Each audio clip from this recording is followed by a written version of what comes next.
Welcome to Date Night with the Coopers, the channel where we do film and sometimes TV reviews. If we like a film, what do we do?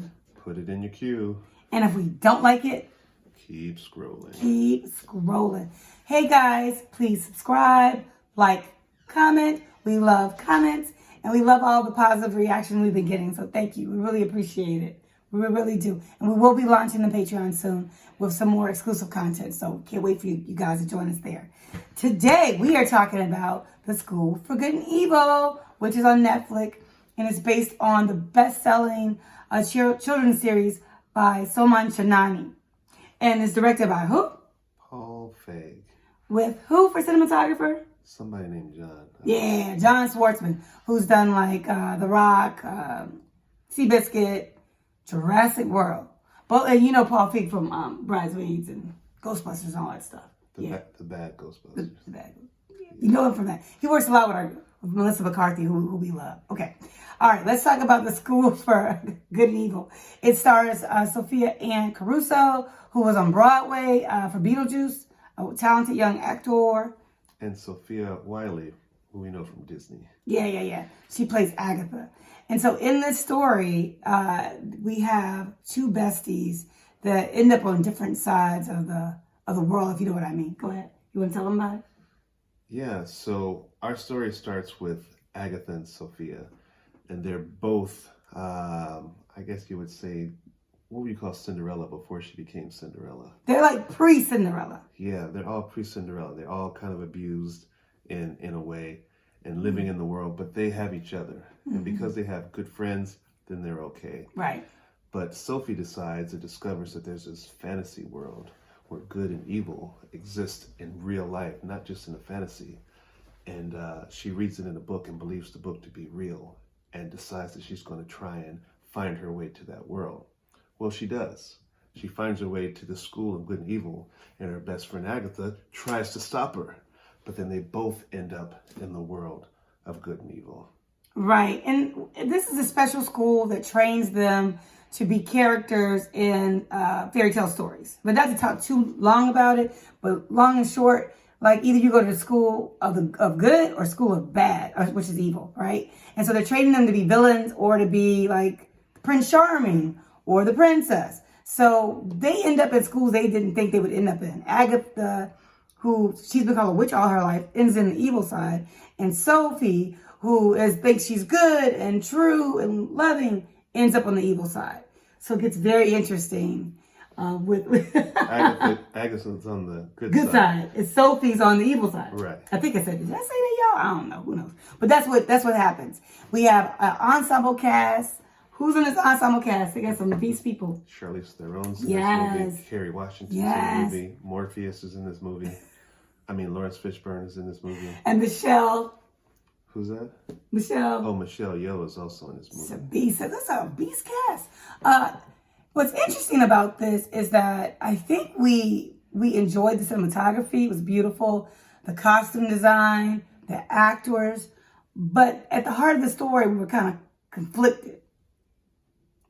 Yeah, you want to share about that? Because you were talking about it earlier. We had, thematically, you're dealing with what most teenagers are dealing with in teenage movies. Why? There's the differences, the awkwardness.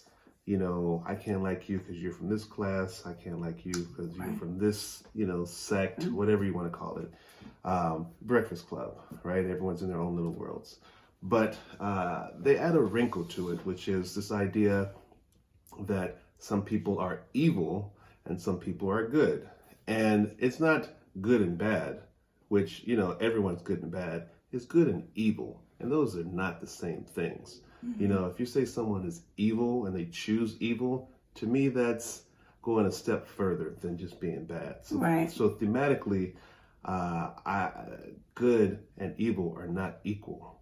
Evil is evil, good is good. There's not a balance between good and evil, in my opinion. Yeah. The author of the YA series said, I heard him say this in an interview, that, he studied this at Harvard, like fairy tales and the backstory. And basically, he was bringing some balance to it. He grew up a Disney fan. And by the way, he seems like a delightful person. But he's bringing balance to good and evil. We're like, whoa. So we need to read the actual books to get a better insight, because we're not fans of evil at all. But if it's more about we all are doing our best and nobody's perfect, we can rock with that. But if it's about, okay, it's okay to be good and evil, nobody's trying to be evil, child, none. But I mean, there's a temptation from essentially like a demonic spirit. Right. We're not for it. But what I am for was the acting. I am for the directing. I am for the cinematography, the costume design. In fact, many of the actors got a chance to work with the costume designers in creating their look. Like Charlize Theron wanted a tailored look. She's over the school of evil. So it's interesting. And they said that Beyonce, that was one of their inspirations. So that's interesting. But overall, what did you think? Do you think this is good for date night? It's a teen drama, and I'm not a teen. So for me, I'm going to say no. I think, I love the individual actors. I love the team behind it. But the story, to me, the story had some issue. And a lot of the critics said the same thing. I usually don't read the critics before we do reviews. But I saw that blurb somewhere that everyone has the same problem. It's more about that script. So, yeah.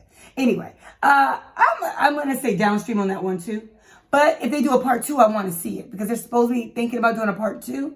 And I love what the author had to say in interviews. I like the premise, if we think it is what it is, that we're all doing our best. And nobody's perfect and all of that. And, some of the societal things they attacked in the film I liked. Like, you don't have to have necessarily straight hair to be good or a princess. You don't have to be, people from different groups can mix and love each other. All that stuff I'm for. So I'm curious to see what they do with the second one. Because I know Netflix needs a big YA hit. So we'll see what they do. That's what we got to say, y'all. So scroll responsibly and let us know what you think. What do you think? See you later. See you later. And I have my princess look on today.